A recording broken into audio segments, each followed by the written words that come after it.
Bonjour à tous. Je vais être un petit peu obligé de me tourner parce qu'en fait j'ai pas, j'ai pas mes notes là. Je m'appelle Cyril Delmas, je travaille chez Lectra, spécialiste des systèmes de découpe pour matériaux souples, donc tout ce qui est airbag, ameublement, textile. Vous pouvez me contacter par divers moyens. On recrute, donc si vous êtes intéressé par tout ce qui est cloud, IoT, enfin tout un tas de choses, et que vous voulez venir sur Bordeaux, voilà, vous êtes les bienvenus. Vous pouvez soit me contacter directement en venant me voir à la fin, soit par les différents biais qui existent. Bon, je ne vais pas parler de moi, je vais parler de Nul. Juste avant, je fais un petit disclaimer. Il y a plein de, j'ai pas mis le distraction mode là, donc il y a plein de mèmes. Vous allez être un petit peu perturbé, mais restez concentrés. Donc on va parler de Nul. C'est qui Nul? Nul a été créé en 1965 par un monsieur qui s'appelle Tony Hoare, alors qu'il développait un langage qui s'appelle AlgoW. Vous n'avez peut-être jamais entendu parler. Il se trouve qu'il n'en avait pas besoin, mais il s'est dit tiens, on va rajouter ce truc-là pour rendre les programmes plus sûrs. Bon, raté. Hein. Donc Nul existe sous différentes formes, suivant les langages. Donc aujourd'hui, je vais parler principalement de Java, néanmoins ça reste valide pour quasiment tous les langages qui ont Nul. Donc ils s'appellent différemment Nil, machin, tout ça, Undefined. JavaScript c'est sympa aussi. Ok, pourquoi je vais vous parler de Nul? Parce que Nul en fait il pose plein de problèmes.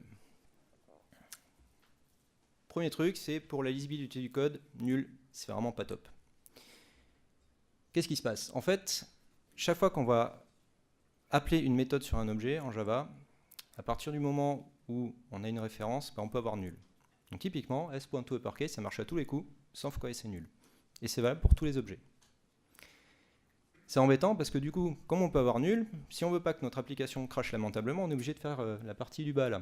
Plutôt que d'écrire item.getDescription.astex, on est obligé de mettre des if, items, différents nuls, machin chouette, etc. Ça c'est quand même moche, ça aide pas la lisibilité. Il y a certains langages qui rajoutent des Elvis opérateurs à base de points d'interrogation, enfin grosso modo ça aide pas. Deuxième problème, les API elles sont pas simples à comprendre. Vraiment pas. Nul il signifie quoi? En retour de méthode ou en paramètre. Quand vous lisez le code, vous pouvez pas le savoir. Par exemple, qui peut me dire pourquoi boss name, là en haut, envoie nul? Est-ce que ça veut dire que votre boss est nul peut-être? Non, je sais pas. Changer de boîte dans ce cas-là peut-être. Est-ce que Bob peut être nul quand on appelle Bob, by name Bob? Est-ce que Bob peut être nul? Qu'est-ce que ça veut dire? Est-ce que ça veut dire qu'il n'est pas là? On ne sait pas. Si on passe nul en paramètre, du coup c'est qui John? C'est peut-être le boss, remarque. Hein. Et là, on passe nul en paramètre, après un ailleurs, ça veut dire quoi? Qui peut me dire ce que c'est que nul? On ne sait pas, là, en lisant le code, on ne peut pas le savoir, on est obligé de lire la doc. On perd du temps. Problème du coup de sémantique. Nul quand on l'utilise, nul ça veut dire quoi? Ça veut dire qu'il n'y a pas de référence. Mais en termes métier, ça ne veut rien dire. Est-ce que c'est une valeur par défaut? Est-ce que c'est une erreur? Est-ce que c'est qu'il n'y a pas de valeur? Il y a un jeu de mots sur le slide, si vous le trouvez, j'offre des stickers pour le pan Linux. Typiquement, si on veut implémenter par exemple un annuaire d'entreprise avec une map, donc on rentre Bob qui a un numéro de téléphone et Ted qui n'en a pas. Voilà, il ne veut pas être dérangé. Donc on peut récupérer le numéro de téléphone de Bob facilement. Suite Ted, ça va renvoyer nul parce que il n'a pas de numéro de téléphone. Par contre, si on demande le numéro de téléphone d'Alice, ça renvoie nul aussi. Comment est-ce qu'on fait la différence entre le fait que Alice, elle n'est pas dans l'annuaire et que Bob et Ted n'ont pas de téléphone? On ne peut pas le faire. Autre problème, contrairement à l'intention initiale, la sûreté des programmes, elle n'est pas assurée. Nul, ça arrive dès qu'on appuie, dès qu'on a le point, dès qu'on a un point, des référencements, ça peut péter. Et ça pète au dernier moment. Le compilateur, il voit rien du tout, donc la quasi-totalité des cas. Ça, c'est embêtant, parce qu'on préfère que le compilateur nous dise qu'on écrit des conneries. Typiquement, là, il y a plusieurs cas un petit peu rigolos. La partie du haut, donc avant les espaces, là, on va faire un s.toUpperCase, ça va marcher à condition que args.length soit supérieur ou égal à 1. Donc si on passe pas d'argument, le compilateur il voit rien, par contre vous allez le voir. Null pointer exception. Deuxième exemple, examples, on l'initialise à nul, et ce code là il va fonctionner. Il va fonctionner, pas de null pointer exception. Véridique. Pourquoi? Parce que nil, c'est une méthode statique. Peut-être que vous aurez un warning du compilateur, ceci dit, mais bon. Et la partie du bas, donc pour ceux qui font du Java, ils voient de quoi je parle. Int i égale nul, le petit int, ça va pas marcher, parce que int n'est pas un type de référence. Par contre, integer i égale nul, ça va marcher, vous pouvez le faire. Par contre, si vous essayez d'additionner après, là, vous allez avoir des dégâts. Voilà, donc il y a tout ça de problème. Et bien pour tous ces problèmes, moi j'ai une solution. Elle est très simple, il ne faut pas utiliser nul. C'est tout. Sinon, Batman... Voilà, bon, je suis un petit poil en avance en fait. Donc je pense que j'ai un petit peu de temps pour les questions.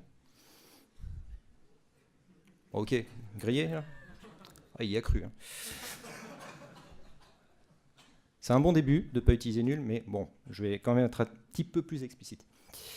Pour ne pas avoir de problème avec nul, un des premiers points, c'est de ne pas le laisser rentrer chez vous. Sinon, il va mettre la merde. Donc pour ne pas le laisser rentrer, depuis Java 7, on a une méthode qui s'appelle require non nul, que vous allez utiliser comme ça. Début de méthode, explicitement, vous dites « j'en veux pas ». Le mec qui essaie d'utiliser votre API, ça va lui faire nul pointer exception, il va vite comprendre qu'il ne faut pas le faire. Deuxième chose, on ne veut pas qu'il rentre, on ne veut pas qu'il sorte non plus. Pour pas qu'il sorte, par exemple pour les collections vides, ne renvoyez pas nul, renvoyez une collection vide. Comme ça, on peut faire for each, etc. Et pas if machin différent, nul, for machin. C'est moche, ça aide pas, et puis potentiellement on se plante. Autre solution, le pattern nul object. Donc c'est un pattern, c'est le 22e pattern du GOF, entre guillemets. Grosso modo, on va modéliser la notion de cas particulier. Comment ça marche? Par exemple, on va avoir une facture sur laquelle on va appliquer une taxe. Et quand il n'y a pas de taxe, on va dire que, ok, on passe nul en paramètre. Donc ça fait un code comme ça, et puis du coup, la ligne du bas, vous voyez, on n'applique pas de taxe, taxe included, nul. Bon, si vous avez bien testé votre code, vous n'aurez pas de problème. Par contre, en termes de lisibilité, c'est pas terrible.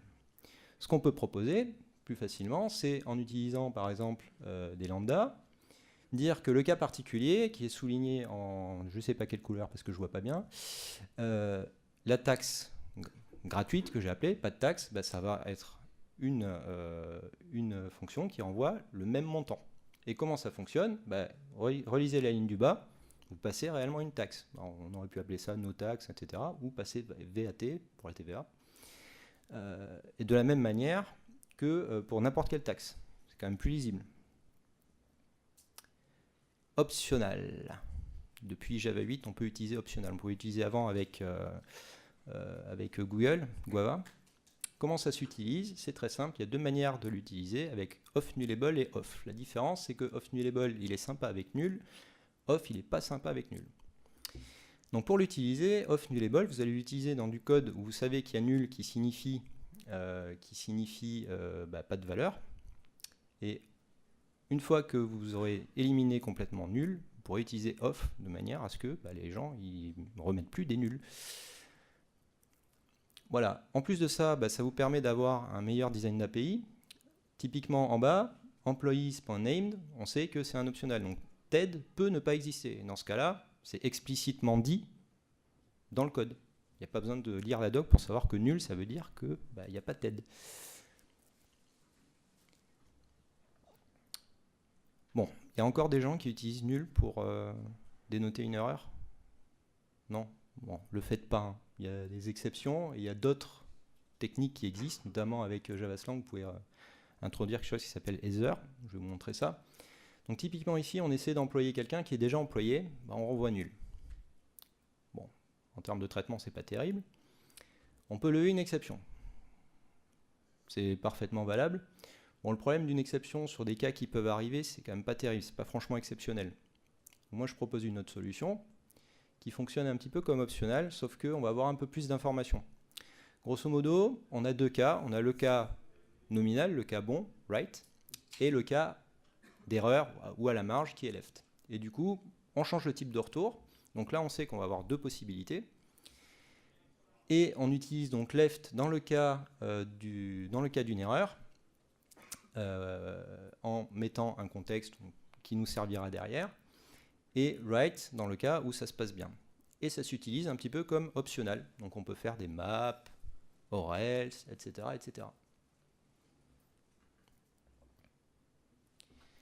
Autre chose, éviter d'initialiser les choses à nul.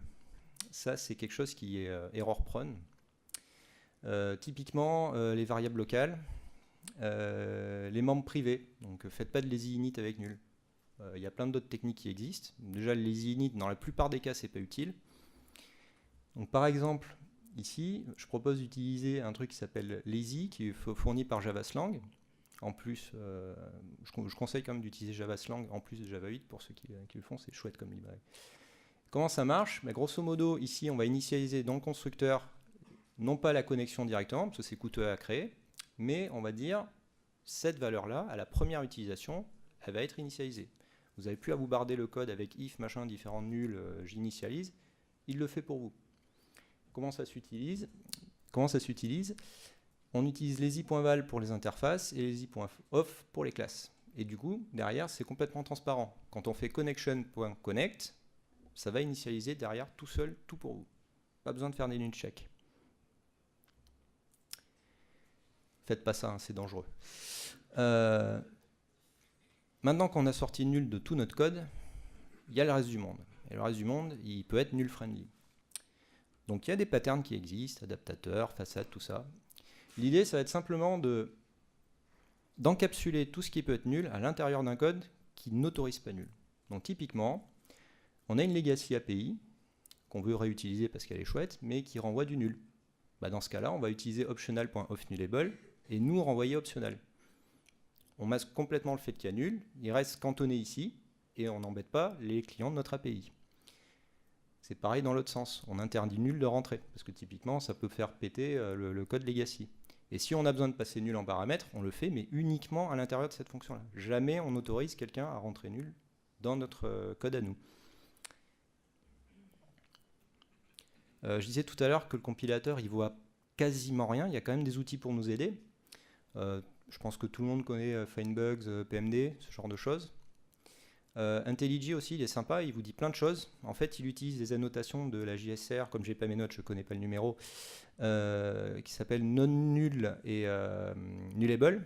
Donc en fait, il infère lui-même les parties qui peuvent être nulles ou pas, et il vous le dit. Donc il surligne les trucs, attention, là tu vas peut-être avoir une null pointer exception. Et ça, le checker framework est capable de le faire. Donc tous ces outils-là, enfin hors IntelliJ, rajoutez-les dans votre build Maven, et faites péter votre build Maven si jamais vous avez des erreurs potentielles. Ça vous évitera d'envoyer des choses en production qui peuvent péter. Voilà, donc j'ai terminé. Il me reste un petit peu de temps en fait pour ne pas prendre de questions et pour vous demander d'applaudir parce que vous avez passé un super moment. Merci.